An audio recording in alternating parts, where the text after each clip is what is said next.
अस्सलाम वालेकुम, thanks for clicking my channel. तो कैसे हैं आप सब।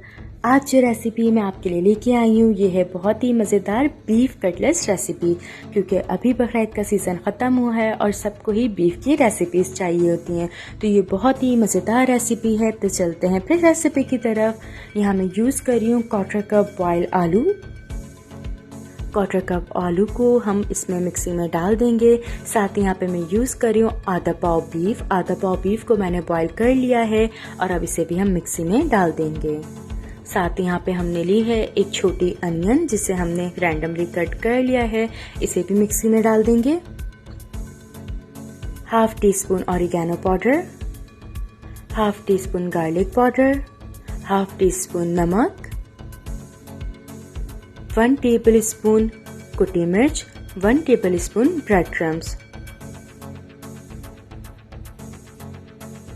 अब इन तमाम इंग्रेडिएंट्स को अच्छे से कवर करके मिक्सी में ब्लेंड कर लेंगे।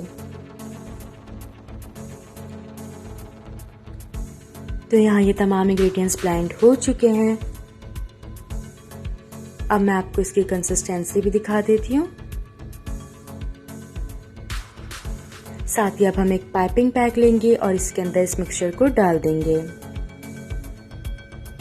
पाइपिंग बैग को एक कॉर्नर से कट कर देंगे और एक स्टिक की मदद से इस तरह से मिक्सचर को इस पे सेट कर देंगे। ये बहुत ही इजी मेथड है, इस तरह से आप इजीली बना सकते हैं।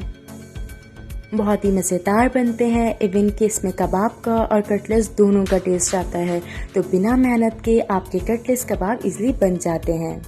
तो नेक्स्ट मेथड के लिए सबसे पहले हम अपने हाथों को क्लीन एंड वॉश कर लेंगे, देन मिक्सचर लेंगे और इस तरह से मिक्सचर को स्क्वायर शेप में कर देंगे।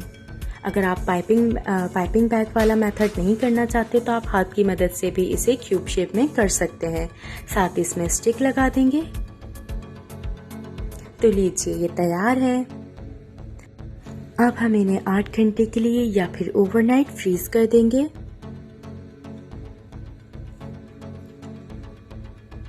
तो यहाँ पे 8 घंटे हो चुके हैं इन्हें फ्रीज हुए हुए। साथ ही हम चलते हैं अपने नेक्स्ट स्टेप की तरफ। यहाँ मैं यूज़ कर रही हूँ 1 बीटेड एग। साथ ही यहाँ पे मेरे पास पापों का चूरा है। बस ख्याल रखिएगा कि पापों का चूरा अगर आप यूज़ करें तो पापे मीठे ना हो। यहाँ पे मेरे पास दूसरी तरफ मैदा है।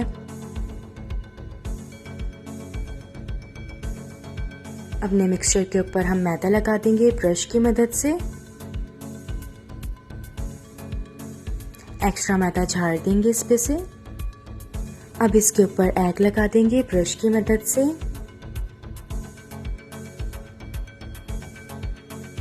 साथ ही अब इसके ऊपर पापों का चूरा सेट कर देंगे। आप चाहें तो ब्रेड क्रम्स भी यूज कर सकते हैं। तो चलते हैं फिर नेक्स्ट स्टेप की तरफ। यहाँ पे मैंने एक पैन लिया है मीडियम फ्लेम के ऊपर, इसमें ऑयल डाल दिया है। ऑयल को 2 से 3 मिनट तक गर्म कर लें और फिर इसके अंदर अपने कटलेट्स रख दीजिए।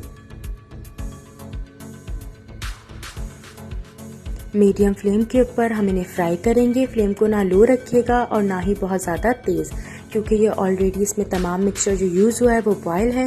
तो आप इसे मीडियम फ्लेम पे अच्छे से फ्राई कर लीजिए। गोल्डन ब्राउन होने तक आप इसे फ्राई कीजिए। तो यहाँ ये अच्छे से फ्राई हो चुके हैं। अब हम इन्हें निकाल लेंगे। तो लीजिए आपके बहुत ही मज़ेदार बीफ कटलेट्स तैयार हैं, जो कि बहुत ही मज़े के बनते हैं और बिल्कुल झटपट रेसिपी है। आप इन्हें बना कर भी फ्रीज करके रख सकते हैं। तो ऐसे ही मज़े की रेसिपीज़ के लिए चैनल को सब्सक्राइब करना मत भूलिएगा, ताकि मेरी आने वाली हर वीडियो आप तक पहुंच सके। खुदा हाफिज़।